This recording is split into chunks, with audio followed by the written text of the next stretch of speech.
Hey everyone, thanks for joining for this edition of the Compliance Compass. I'm Chris Coolman with Prosper 3J2, and we're actually covering the last two components of the physician arrangement lifecycle, as I like to call it.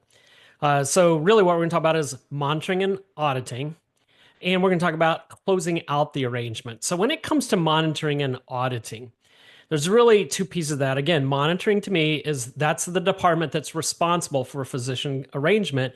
What are the activities they're doing really on a daily, weekly, monthly, quarterly basis, whatever periodic review they're doing to make sure that the contract remains compliant as it was constructed.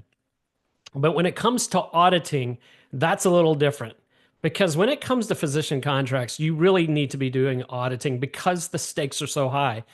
Any violation of the Stark Law and potentially false claims, any kickback, any of those associated laws and regulations are so large and so catastrophic that you've got to really stay on top of this. So it's really incumbent to me on the compliance department working in tandem with internal audit as well as legal to do some sort of regular auditing things that you plan out. And I'm going to say at the outset, always consult with your legal colleagues first before you do physician compensation auditing because you want to make sure that legal counsel, if those your colleagues feel like it needs to be under attorney-client privilege, depending on if it's based on a concern or it's just sort of a regular course of business, you just want them to be able to weigh in on that because you don't know what you'll find. You don't know if you're going to need legal opinions regarding that. You just want your legal colleagues to be close to the process.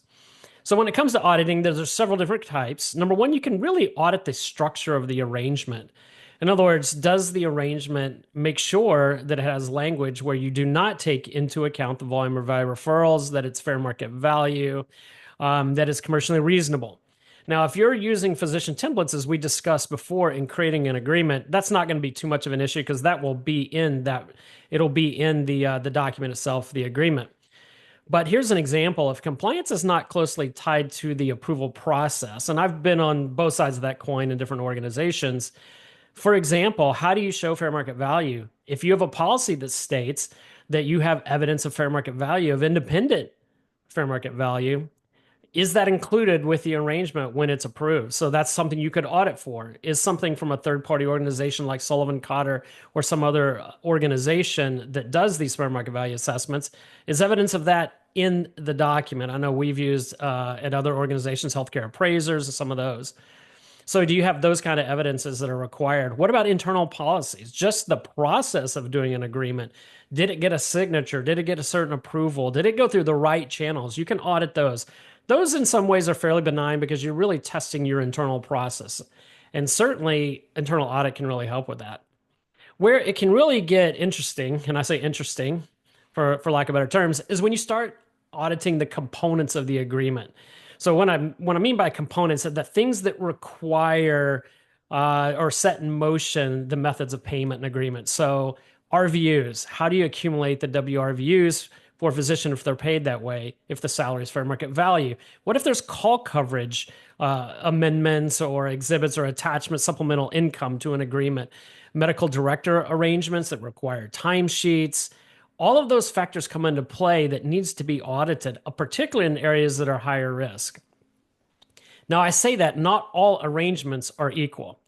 So if you know at the outset that you have a primary care physician that's getting paid right at the median, and that's their only source of income, auditing that arrangement is not going to produce the same value as, say, auditing a PSA agreement with an independent cardiologist or orthopedic surgeon. Very different. Independent physicians have a much higher risk value just because of the way that certainly the government looks at it. So that would be one. Other would be anything independent for sure, but independent arrangements for salary, independent arrangements for medical director, independent call coverage arrangements. And here's one that's really particular of high risk is rent arrangements. And why do I say that? Well, rent fairly is straightforward. If you've done your due diligence and you've gotten someone to look at this who's independent, says here's what your value should be per square foot, here's how much space you're leasing, all that makes sense.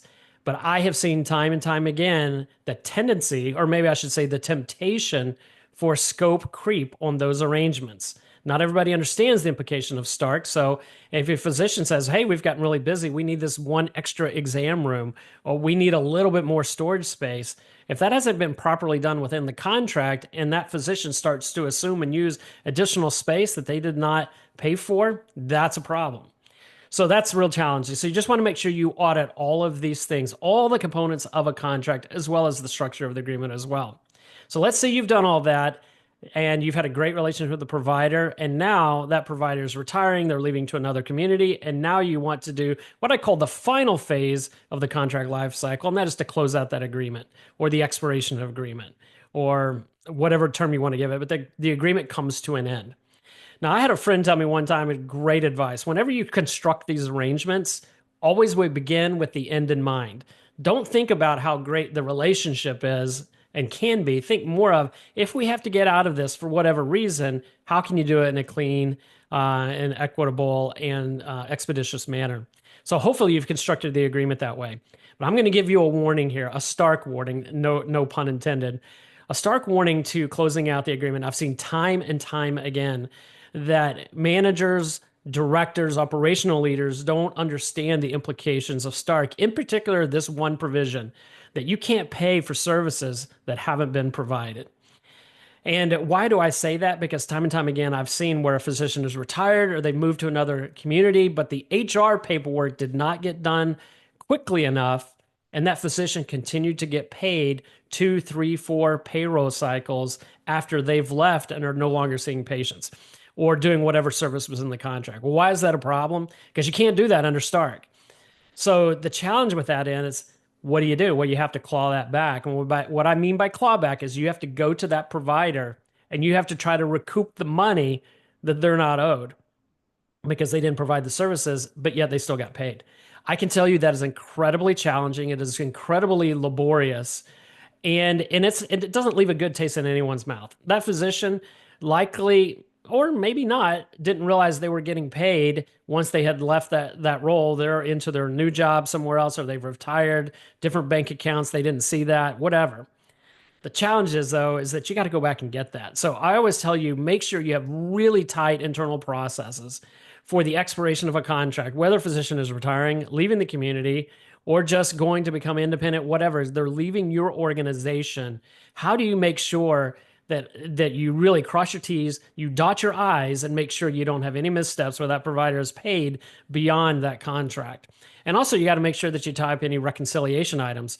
So if there's any kind of reconciliation of RVUs and you've been paying sort of an interim amount, but that provider's in a deficit and you've got to collect that. So there's all these things you've got to think about. You need really, really tight internal processes. And again, where this becomes really important is when you're talking about independent physicians, you're talking about lease arrangements, even in a lease arrangement where the contract itself may expire, but the physician continues to occupy the space. Also a big challenge under Stark. So you just want to be on top of that. You want to make sure, if you don't have those internal processes lined out, to make sure that when the expiration of a contract occurs, that everybody knows what they're able or what they're supposed to be doing and how quickly they're supposed to be doing it. Then I would say get on that right away, because that's a real misstep. Often it's really missed often in the contract life cycle. So hopefully these tips have been helpful for you today as we spent the last several weeks talking about the physician contract life cycle. I look forward to future conversations with you, and don't forget, if you have a thought, a question, concern that you would like answered on the next edition of the Compliance Compass, make sure you send me a private message and we'll get right on it. Have a blessed day.